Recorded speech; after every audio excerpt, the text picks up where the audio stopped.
오늘은 그 읽은 본문을 근거로 오직 믿음으로라는 제목으로 제가 설교를 하려고 그러는데요. 그리스도인은 모든 일을 행할 때 자기 이성이 아니라 믿음으로 해야 됩니다. 이성이 유일한 행함의 기준이 아니라 믿음이 삶의 모든 원리가 되어야 된다는 말입니다. 고린도후서 5장 7절에 보면 이는 우리가 믿음으로 행하고 보는 것으로 행하지 아니함이로라 라고 되어 있습니다. 그리스도인의 삶의 원리를 가장 잘 알려주는 말씀입니다. 이는 우리가 믿음으로 행하고 보는 것으로 행하지 아니함이로라. 보는 것은 이성에 대한 대표적인 것입니다. 그리스도인의 삶의 원리는 보는 것을 따라서 행하는 사람들이 아니라는 것입니다. 오직 믿음으로 하라는 것입니다. 그래서 이것이 얼마나 중요하면 로마서 14장 23절 하반절에 사도 바울이 믿음으로 따라하지 아니하는 것은 다 죄니라 이렇게 되어 있습니다. 물론 이 문맥은 조금 다른 이야기를 사용하는 데서 쓴 것이지만 믿음으로 따라하지 아니하는 것은 다 무엇이라고요? 죄다 그렇게 말하고 있습니다. 그러므로 우리 그리스도인들이 어떤 일을 행할 때에 믿음으로 하는 것은 사활적으로 중요합니다. 그러면 모든 일을 믿음으로 한다는 말은 무슨 뜻이냐는 것입니다. 우리 잘 압니다. 다시 정의해보면 하나님과 예수님과 성령님이 만물의 주 되심을 믿고 삼위일체 하나님을 의지하면서 살아가는 것을 말하는 것입니다. 이걸 다른 말로 하게 되면 제가 자주 말씀드렸듯이 우리 눈으로 보기에 우리 상황이 어떠하든지 우리의 감정으로 느끼는 것이 어떠하든지 심지어 우리 삶의 결과가 어떠하든지 오직 하나님의 약속의 말씀을 붙들고 그 하나님 말씀에 순종해서 사는 것을 말하는 것입니다. 아멘이죠? 믿음으로 사는 것은 특별히 우리 삶이 절망스럽게 느껴질 때 더 필요합니다. 다시 말하면 모든 것이 죽어버린 것과 같은 상황을 맞이할 때 더욱 강한 믿음으로 사는 것이 필요합니다. 믿음으로 살려면 치열한 결단과 싸움이 필요합니다. 그냥 지나가는 말처럼 믿습니다라고 소리친다고 믿음으로 사라지는 것이 아니라는 것을 우리가 너무나 잘 압니다. 우리가 얼마나 많이 믿습니다라고 하는데 실제 믿음의 역사를 경험하지 못하잖아요. 그러므로 믿음으로 산다는 것은 단순히 I can do it 이라고 소리치는 것과는 전혀 다른 것입니다. 다시 말하지만 치열한 싸움과 결단이 필요합니다. 굉장한 싸움, 치열한 갈등, 이 속에서 어떤 것을 만들어내는 것이 믿음으로 사는 것입니다. 그러면 믿음으로 살려면 어떻게 해야 될까요? 오늘 본문에서 잘 가르쳐 줍니다. 오늘 본문에 두 사람이 등장하게 되는데 이 두 사람은 문자 그대로 삶의 모든 소망이 끊어진 절망적 상황에서 치열하게 믿음으로 예수님을 의지함으로 기적을 경험한 사람들입니다. 한 사람은 회당장 야이로입니다. 물론 우리 마태복음 본문에는 한 직원 관리로 나왔지만 동일 본문인 누가복음을 보면 그 사람은 회당장 야이로라고 되어 있습니다. 그가 유대인 마을에 회당장을 맡은 것을 보면 그는 어떤 사람보다 율법에 철저한 사람이었음을 짐작할 수 있습니다. 그런데 어느 날 12살 먹은 외동딸이 죽었습니다.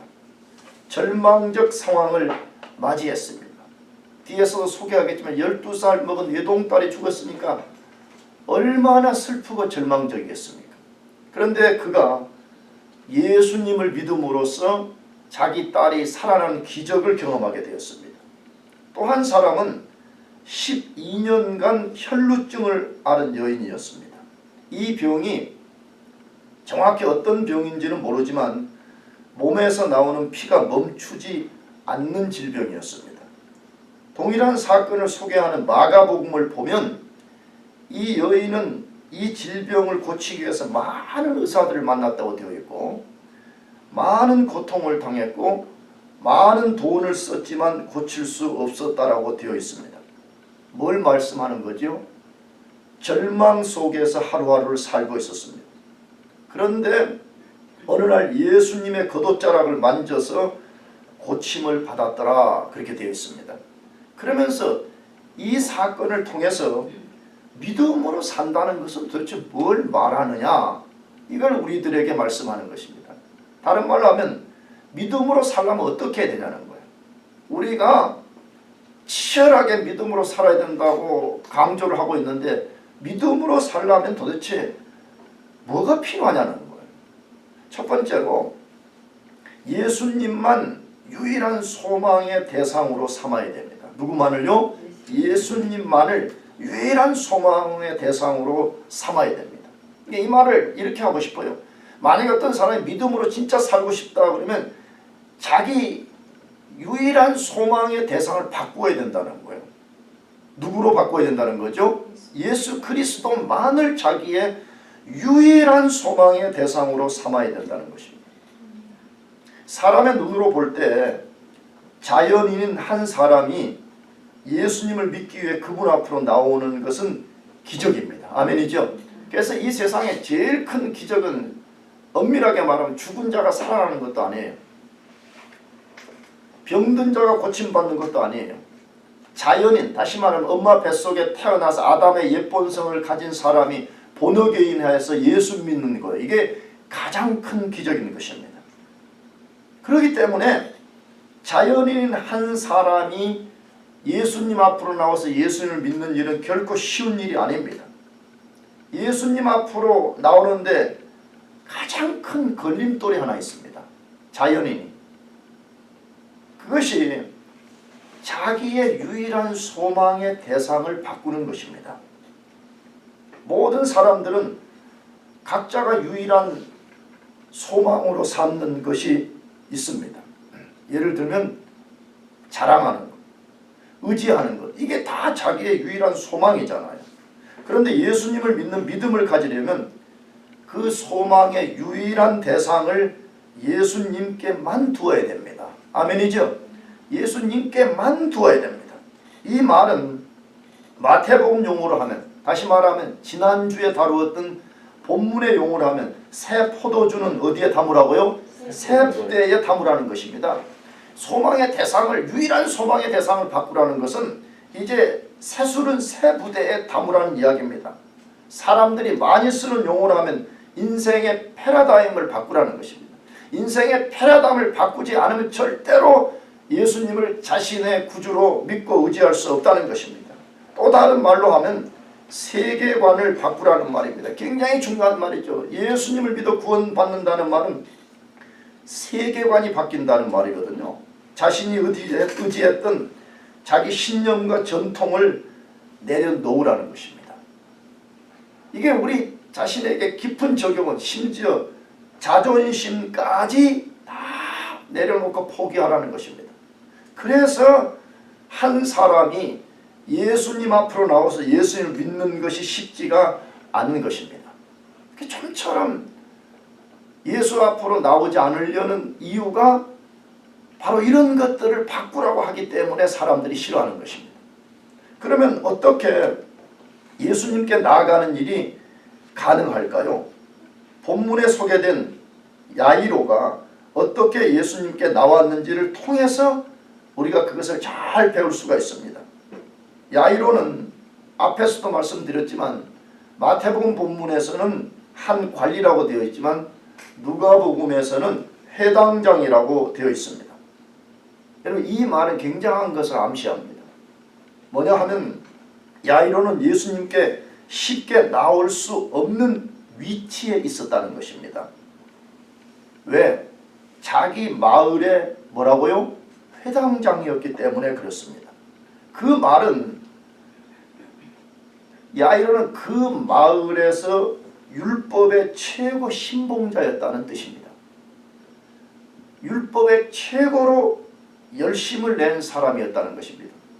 우리가 알지만 유대인들은 20살 이상 장년 10명이 모이면 이상이 모이면 회당을 만들 수가 있잖아요. 그러면 거기에 회당장, 쉽게 말하면 성경을 꺼내서 읽게 하고 혹은 랍비들을 초대하고 그 유대인들의 신앙을 독려하는 일들을 회당장이 하게 되는데 꼭 오늘날 같은 교회 담임 목사와 유사한 거잖아요. 그러므로 이 사람은 마을 사람들로부터 지지를 받아야 되는 것입니다. 근데 어떻게 지지받을 수 있죠? 율법에 헌신하고 율법에 굉장한 신봉자라는 것을 사람들이 알게 될 때 그를 회당장으로 세우는 거잖아요. 그런데 그가 예수님께로 나간다는 것은 신봉했던 율법에 대한 신념을 버리는 것이고 자기를 지지한 동족을 배신한 것이기 때문에 결코 쉬운 일이 아니었습니다. 그런데 야이로가 예수님께 나왔습니다. 어떻게 그런 일이 가능했을까요? 어떻게 야이로가 그런 상황 속에서 예수 앞으로 나올 수 있게 되었습니까? 그것을 마태복음 9장 18절에서 밝힙니다. 9장 18절을 다시 한번 읽어보겠습니다. 같이 시작. 예수께서 이 말씀을 하실 때 한 자기가 와서 저랑 이르되 내 딸이 방금 죽었사오나 오셔서 그 몸에 손을 얹어 주소서 그러면 살아나겠나이다 하더니 라고 되어 있습니다. 자, 이 본문을 보면 무엇이 야이로를 예수님께로 향하게 했다고 되었습니까? 딸의 죽음이었다고 되어 있습니다. 이 동일한 사건을 누가복음 8장 40절에서 42절에 소개하는 것을 보면 마태복음은 죽은 후에 온 것처럼 소개되어 있는데 누가복음은 딸이 죽어가고 있을 때에 더 이상 사람의 힘으로는 할 수 없다는 것을 판단하고 예수님을 찾아 나선 것으로 되어 있었습니다. 그런데 야이로의 딸은 여러 딸 중에 한 명이 아니었습니다. 누가복음에 보게 되면 몇 년 된 외동딸요? 12년 된 외동딸이었습니다. 동서고금을 막론하고 외동딸은 그 아버지의 유일한 기쁨과 소망입니다. 저는 아들만 둘을 키워봐서 그런지 저는 딸이 있으면 좋겠다는 생각을 참 많이 합니다. 근데 그 딸 중에 특별히 무슨 딸요? 외동딸이었습니다. 그것도 12살이었습니다. 얼마나 예쁘고 얼마나 자기의 기쁨의 대상이 되고 얼마나 자기의 큰 소망이었겠습니까? 그런데 그 딸이 죽어가고 있었고 죽었고 마침내 자신의 눈앞에 싸늘한 죽음으로 변한 것을 봐야 했습니다. 그때 비로소 야이로는 깨달은 것입니다. 딸의 죽음이 그의 영혼에 어떤 큰 충격을 준 것이죠. 어떤 깨달음이죠? 자기가 신봉했던 율법, 자기가 지지했던 사람들이 죽음 앞에서 아무런 도움이 될 수 없다는 것을 깨달았습니다. 자기의 유일한 소망은 외동딸도 아니요 율법도 아니요 사람들로부터 신뢰를 받는 명예도 아니라는 것을 알게 되었습니다. 그래서 자기의 소망의 대상을 바꾸고 예수님께로 나오게 된 것입니다. 어떻게 나오게 됐다고요? 자기 유일한 소망이 죽을 때 비로소 그가 예수님을 자기의 유일한 소망으로 삼고 나왔다라고 되어 있습니다. 맞습니다. 굉장히 조심스러운 말이지만요. 하나님은 때로 우리 삶에 어떤 것을 죽게 만듭니다. 우리 삶에. 쉽게 말해 실패하게 하고 우리가 원하는 대로 이루어지지 않게 하고 좀 속된 말로 하면 만약에 파산당하게 하는 때도 있습니다. 무엇 때문에 하나님이 그렇게 하시는 것이죠? 우리가 유일한 소망으로 삼았던 것이 그건 너의 유일한 소망이 될 수 없다는 것을 깨닫게 하려는 것 때문에 그렇습니다. 우리의 유일한 소망은 예수 그리스도라는 것을 알게 하시기 위해서 그렇습니다. 할렐루야. 예수님만이 우리의 유일한 소망입니다. 그러므로 혹시 여러분과 저 우리의 삶에 어떤 상황이 죽음처럼 비춰진다고 느껴질 때 그건 인간적으로는 절망적으로 보이지만 하나님의 관점에서는 절망이 아니라 소망의 시작입니다. 새로운 소망을 향해서 갈 수 있는 문이 열어질 수 있는 기회인 것입니다. 그러므로 여러분 모두가 예수님만을 소망으로 삼고 그분 앞으로 나오시기를 축복합니다. 두 두 번째로 믿음으로 살려면 어떻게 해야 되냐 하는 것이에요. 믿음으로 사는 삶을 가로막는 장애물을 극복해야 됩니다.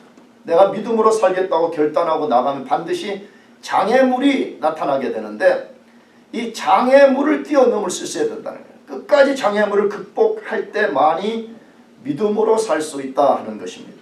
해당장 야이로가 예수님께 찾아와서 자기 집에 와서 자기의 딸 위에 손을 얹어 살려달라고 했습니다. 예수님은 백부장의 하인을 살릴 때처럼 그냥 말씀으로만 할 수 있었습니다. 그냥 리모트로 그냥 그래 내가 이 말씀을 줄 거니까 너 이것만 믿고 가라 이렇게 할 수 있었음에도 불구하고 예수님이 야이로의 요청을 따라서 야이로의 집으로 함께 떠나셨습니다. 다른 복음서 기사를 보면 야이로가 예수님을 찾아왔을 때까지는 자기 딸이 죽지 않은 것으로 소개되어 있습니다. 야이로 마음이 어땠겠어요? 한시라도 빨리 예수님을 모시고 자기 집으로 가서 자기 딸을 살리고 싶어서 아마 나는 이런 상상을 해봤어요. 할 수만 있다면 야이로가 예수님의 등에 업고 그냥 아마 달려가고 싶은 그런 마음이었을 것입니다. 얼마나 그의 마음이 초조하고 얼마나 불안했겠습니까? 빨리 예수님 빨리 가서 내 딸 위에 손을 얹고 좀 안수해서 기도해 주든지 좀 살려주기를 극수거대했을 것입니다. 그런데 그런 야이로를 더 초조하게 하고 더 불안하게 만드는 사건이 발생했습니다. 다시 말하면 예기치 않은 장애물이 야이로 앞에 끼어들었습니다. 그것이 오늘 마태복음 9장 20절에서 23절인데 같이 읽어보겠습니다. 시작. 12해 동안이나 하는 여자가 예수의 뒤로 와서 그 겉옷가를 만지니 이는 제 마음에 그 겉옷만 만져도 구원을 받겠다 함이라. 예수께서 돌이켜 그를 보시며 이르시되 딸아 안심하라 내 믿음이 너를 구원하였다 하시니 여자가 그 즉시 구원을 받으니라. 아멘. 여러분 어떤 상황이 발생했다고 되어 있어요? 어떤 예기치 않은 장애물이 끼어들었다고 되어 있어요? 예수님의 제자들과 함께 야이로 집으로 걸어가고 있었습니다. 다른 사람들도 예수님을 에워싸고 만지면서 걸어갔다고 이 사건을 다룬 복음서는 다 그렇게 말합니다. 그럴 수밖에 없었어요. 뭐 지금도 그러는데 그 당시에 얼마나 많은 병자들이 많았어요. 그런데 병을 고치는 능력자가 있다 보니까 온 사방에 사람들이 나온 것입니다. 그래서 예수님을 둘러싸고 특히 이 중동 지역에는 미신화된 게 많아가지고 그런 능력자를 손으로 만지면 병이 낫는다는 이러한 미신이 강한 세대였습니다. 그러니까 사람들이 막 예수님 주변으로 막 우유에 싸면서 예수님을 만지고 장난치고 호기심에서 만지는 사람 뭐 다양한 사람이 있었을 거 아니에요. 그런데 누가복음 8장을 보면 길을 걸어가던 예수님이 갑자기 멈춰서서 내게 손을 댄 자가 누구냐라고 물으셨다라고 되어 있습니다. 갑자기 걸어갔습니다. 탁 멈추고 돌아보면서 누가 내 몸에 손을 댔냐 이렇게 말씀하셨습니다. 그때 베드로가 또 치고 나왔습니다. 예수님 무리가 많이 둘러쌌기 때문에 그런 일이 발생한 겁니다. 그냥 많다 보면 뭐 밀치고 막 이런 거지요. 누가 그랬겠어요? 신경 쓰지 말고 걸어갔어요. 이렇게 했다는 거예요. 그때 예수님이 내게 손을 댄 자가 있도다. 내게서 능력이 나갔도다. 이렇게 말씀했습니다. 예수님이 전혀 많은 무리 중에서 다른 의도를 가지고 예수님을 만진 사람이 있었다는 것을 말씀하는 것이에요. 여러분 뭘 말하려는 거예요? 예수님 이렇게 말씀하시는 것 같아요. 그래 베드로 너 말이 맞다. 그러나 이 많은 사람들이 나를 만진 그 중에 누군가가 믿음으로 나를 만진 사람이 있다라고 예수님이 말씀하신 것입니다. 그때 자신의 병을 고치기 위해서 믿음으로 예수님의 겉옷을 만졌던 여인이 앞으로 나왔습니다. 그리고 자기가 만졌다고 고백을 했습니다. 예수님이 그 여인에게 내 믿음이 너를 구원하였으니 평안히 가라라고 말씀하셨습니다. 여러분 이 사건을 우리가 한번 상상해 봅시다. 이 일이 벌어지고 있는 이 상황에 여자에게는 그 시간이 축복의 시간이었지만 야이로에게는 어떤 시간이었겠어요? 죽음 같은 시간이었을 거예요. 지금 단 1초라도 빨리 가서 자기 딸을 살려야 되는데 한 여자의 개입 때문에 모든 것을 망치게 되었기 때문에 그렇습니다. 더욱이 야이로를 더 초조하고 화나게 만들었던 것은 여인의 문제는 긴급한 문제가 아니었습니다. 만성병이었습니다. 12년 동안이나 질병을 알아오고 그래도 뭐 고생은 했지만 당장 죽는 것이 아니었습니다. 반대로 자기 딸의 문제는 지금 어떻습니까? 초긴급을 요구하는 것이었습니다. 지금 죽어가고 있었습니다. 자기 아버지 죽어가고 있는 걸 보고 예수님께 찾아왔기 때문에 초긴급을 요하는 것이었습니다. 야이로는 엄청난 믿음의 시험을 겪어야 했습니다. 여인 때문에 예수님에 대한 기대를 접어버려야 되는가? 아, 이제는 안 되겠다. 여기서 시간을 이렇게 웨이스트한다면 내가 이제 더 이상 뭘 기대하겠는가 하는 믿음을 접어야 하는가? 아니면 끝까지 이런 상황에서도 예수님을 의지해야 되는가 하는 시험을 받았습니다. 굉장한 시험이었겠죠. 우리도 무슨 뭐 학교 어플라이하고 뭐 합격될 건가 안 될 건가, 뭐 직장 어플라이하고 될 건가 안 될 건가 할 때 우리가 그 시험 고통 알잖아요. 그런데 지금 야이로의 문제는 그가 비교할 수 없는 자기의 유일한 소망이와 기쁨이 딸이 죽어가는 상황이었기 때문에 굉장한 시험을 겪었을 것입니다. 어쩌면 야, 안 되겠다, 포기해버리자, 아마 이런 마음이 더 강했을지도 모르겠습니다. 근데 예수님이 그것을 알고 계셨습니다. 그래서 야이로를 격려하셨습니다. 야이로의 믿음을 격려하셨습니다. 어떤 방식으로 격려를 했지요? 이제 간접 화법입니다. 여인에게 내 믿음이 너를 구원하였다라고 선언하셨습니다. 여인에게 말했습니다. 내 믿음이 너를 구원하였다라고 말씀하셨습니다. 그런데 이 본문을 잘 보면 이건 여인을 향한 선언만이 아닙니다. 누구 들으라는 이야기예요? 야이로 들으라는 이야기예요. 왜 그래요? 왜 이게 야이로 들으라는 예수님의 격려의 말씀이에요? 성경을 보니까 여인은 예수님께 손을 대는 순간에 헬루증이 고침받았다고 이렇게 돼 있어요. 그러니까 더 이상 무슨 선언 안 해도 되는 거 어떻게 보면 그렇잖아요. 손을 대는 순간에 헬루증이 고침을 받았기 때문에 그것으로 그냥 여인은 사라지면 되는 것인지 몰라. 그런데 예수님이 내 믿음이 너를 구원하였다라고 선언하신 것은 물론 다른 이유도 있지만 야이로 들으라는 거예요. 야이로, 너 굉장히 불안하지? 너 지금 굉장히 갈등이 생기지? 너 지금 굉장히 두렵지? 그러나 내가 끝까지 믿음을 갖고 나를 신뢰한다면 너의 딸도 반드시 구원받게 된다는 거예요. 이 여인이 고침을 받은 것처럼 내 딸도 반드시 구원받게 되는 역사가 일어날 것이다 라고 예수님이 말씀하시는 거예요. 자, 그렇다면 예수님이 다 압니다. 야이로의 딸은 긴급하고 헬루증 앓는 여인은 만성이라는 걸 다 아심에도 불구하고 왜 예수님이 거기서 딜레이 하시는 거예요? 야이로의 믿음을 시험한 것입니다.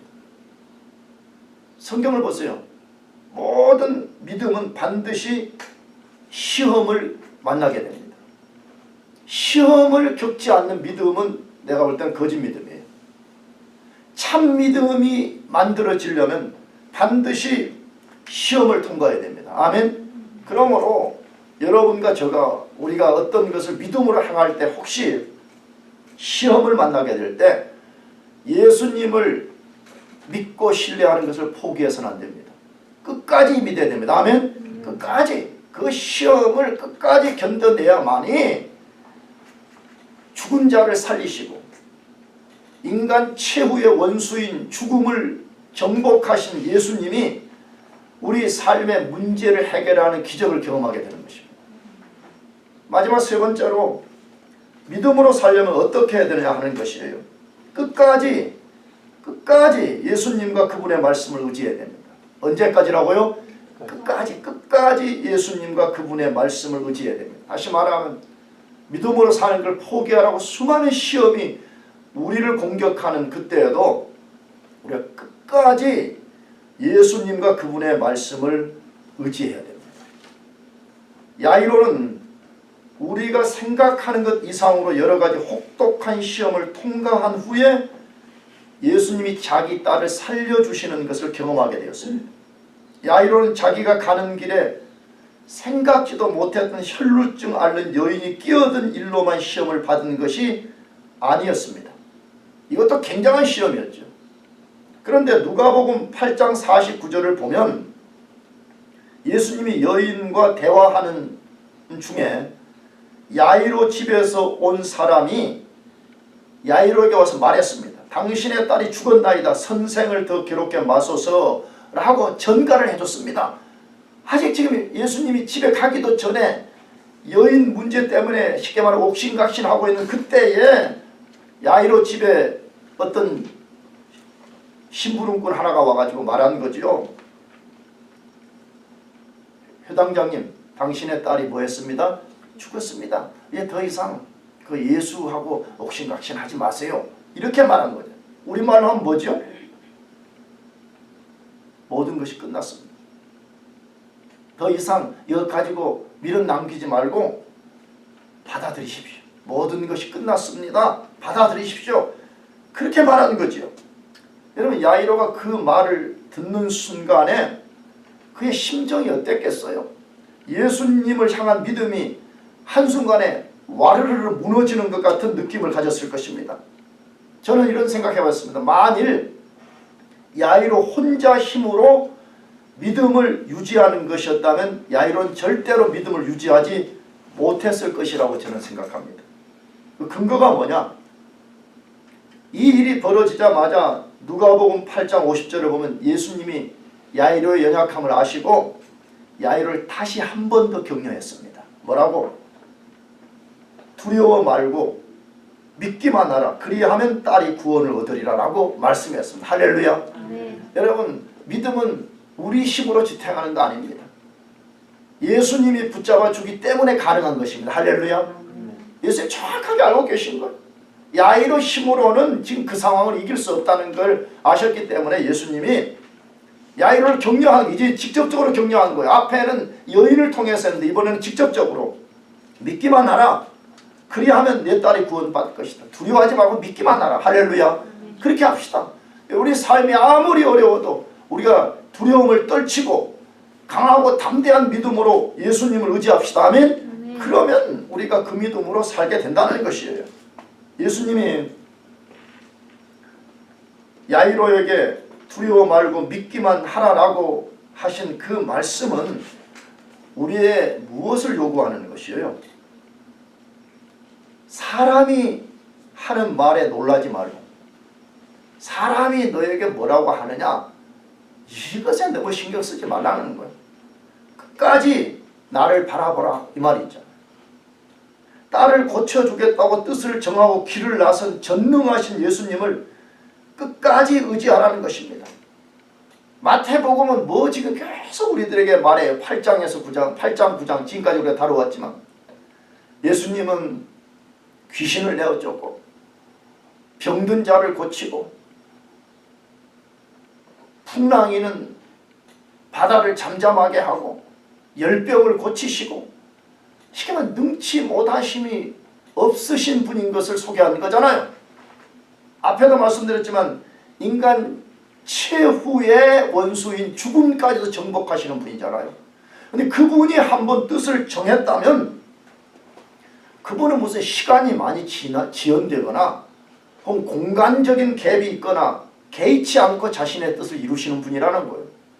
그래서 예수님이 야이로에게 도전하는 거예요. 뭐라고? 야이로야, 걱정하지 말라는 거예요. 그것이 무슨 12년 동안 고통을 안긴 만성적인 질병의 문제든 아니면 너 딸처럼 초긴급을 요구하는 문제든 그건 나에게 문제가 되지 않는다는 것이에요. 예수님이 두려워하지 말고 믿기만 하라. 그러면 우리가 그 말씀에 순종합시다. 아멘? 그걸 우리가 배우는 것이 필요해요. 이 마태복음을 읽어보게 되면 다 모든 것이 예수님 말씀에 순종합니다. 쉽게 말하면 풍랑아 잠잠하라 그러면 자연조차도 예수님 말씀에 순종합니다. 귀신들도 나가라 그러면 순종합니다. 근데 제일 순종하지 않는 대상이 누군지 알아요? 우리 자신들이에요. 예수님 우리 보고 두려워하지 말고 믿기만 하라 그러는데도 못 믿는 거예요. 예배 드릴 때 익숙하게 믿습니까? 그럼 아멘 할렐루야는 잘해 나부터서. 근데 막상 시험의 문제 앞에서 인생의 난제 앞에서 얼마나 우리가 안 믿는지 몰라요. 얼마나 우리가 불신앙적으로 반응하는지 몰라요. 예수님 말씀합니다. 두려워 말고 뭐 하기만 하라고요? 믿기만 하라. 그래서 야이로는 다시 포기하고 싶은 이 상황을 극복하고 이제 예수님과 함께 자기 집을 향해서 걸어오게 됐습니다. 여러분 걸어오면서 무슨 생각했겠어요? 예수님 이렇게 말씀하셨으니까 분명히 내 딸을 뭐 했어놨을 것이다? 살려놨을 것이다. 왜? 백부장 하인을 살리는 사건이 이미 다 소문이 났기 때문에 어쩌면 자기 딸을 기적으로 살려놓으셨을 것이라고 기대를 하고 자기 집에 발을 디뎠습니다. 그런데 상황은 어땠습니까? 절망이었습니다. 많은 사람들이 와서 자기 딸의 죽음 때문에 슬피 울고 있었습니다. 어쩌면 그 순간에 야이로의 기대와 믿음이 한순간에 어쩌면 무너졌을 수도 있었습니다. 그런데 마지막으로 야이로의 믿음을 시험하는 가장 큰 사건이 하나 벌어집니다. 그게 뭐지요? 마태복음 9장 23절에서 24절까지 두 절 읽어보겠습니다. 같이 시작. 예수께서 그 갈리의 집에 가서 피리 부는 자들과 떠드는 무리를 보시고 이르시되 물러가라. 이 소나가 죽은 것이 아니라 잔다 하시니 그들이 비웃더라. 예수님이 이제 슬피 우는 사람들을 향해서 말씀했습니다. 이 야이로에 따른 죽은 것이 아니라 지금 뭐 하는 것이다? 자는 것이다. 물론 여기는 굉장한 여러 의미가 두고 있는 거죠. 근데 이 말을 들은 사람들이 말했습니다. 뭐라고? 비웃었다고. 말도 안 되는 소리를 한다는 게 말도 안 되는 소리. 여러분 당연하지요. 이성으로만 가지고 어떤 것을 바라보면 말도 안 되는 거죠. 그러잖아요. 죽은 거는 죽은 거지 무슨 죽은 것을 잔다고 말해요. 우리의 이성으로 하면 그건 당연한 이야기인 것입니다. 죽은 거예요. 근데 예수님이 뭐라고요? 죽은 것이 아니라 뭐라고요? 잔다. 그렇게 말씀했습니다. 여러분 그 사람들의 비웃음을 들었을 때에 야이로 마음이 어땠겠어요? 저는 아마 이렇게 생각이 듭니다. 마귀가 이 사람들을 사용해가지고 야이로에게 마지막 총공세를 퍼부은 거예요. 야 무슨 개뿔 믿음이야. 뭐 예수 의지한 그런 게 어딨어. 이제 포기해. 내가 보지 않았냐. 너 눈으로 지금 보지 않았냐. 내 딸이 지금 죽어있는 것을 보지 않았냐. 어쩌면 이렇게 반응할 수도 있잖아요. 그래요. 당신들의 말이 맞아요. 예수님조차도 이 상황을 어떻게 하겠어요. 이렇게 하고 포기할 수 있었을 것입니다. 그러나 베드로가 끝까지 믿음으로 주님을 의지하게 될 때에 예수님이 딸의 손을 잡고 이렇게 살려주셨습니다. 할렐루야. 자, 근데 우리가 여기서 이 본문에 주목할 것이 하나 있어요. 뭐냐? 예수님이 이 딸의 손을 일으켜 세우기 전에 뭘 했다고 소개되어 있어요? 25절. 무리를 뭐한 후에? 내보낸 후에 예수께서 들어가사 소녀의 손을 잡으심에 일어나는지라. 왜 그랬을까요? 나 같으면 내가 만약에 그 당이 예수님의 상황이라면 나는 많은 사람들이 보는 데서 기적을 일으켜서 자기를 더 과시할 것 같아. 나 자신을 과시할 것 같아. 근데 예수님이 뭐라고 했다고요? 무리를 뭐 했어요? 내보내버렸어요. 그럼 왜 그랬겠어요? 여러분 불신앙, 믿음 없는 사람들에게는 그 상황을 예수님 보여주지 않으시는 것입니다. 지금도 마찬가지입니다. 지금이나 2000년 전에 예수님 동일한 분이십니다. 아멘이죠? 믿음으로 예수님을 의지하는 사람은 예수님의 기적을 경험하지만 믿음으로 예수님을 의지하지 않는 사람에게는 예수님의 기적을 경험할 수 없다는 것을 우리들에게 보여주는 것입니다. 사랑하는 교우 여러분, 예수님에게는 그것이 무슨 12년 된 만성의 문제든 초긴급의 문제든 전혀 문제가 되지 않습니다. 문제는 우리가 믿음으로 예수님께 나아갈 거냐에 달려 있습니다. 그러므로 우리 그리스도인들은 믿음으로 살아야 되는데 여러분들 믿음으로 살려고 결심하게 될 때에 반드시 여러 가지 시험을 만나게 될 것입니다. 그러나 그 상황에서도 포기하지 말고 끝까지 예수님 의지해서 기적을 경험하시기를 축복합니다. 아멘. 기도하겠습니다.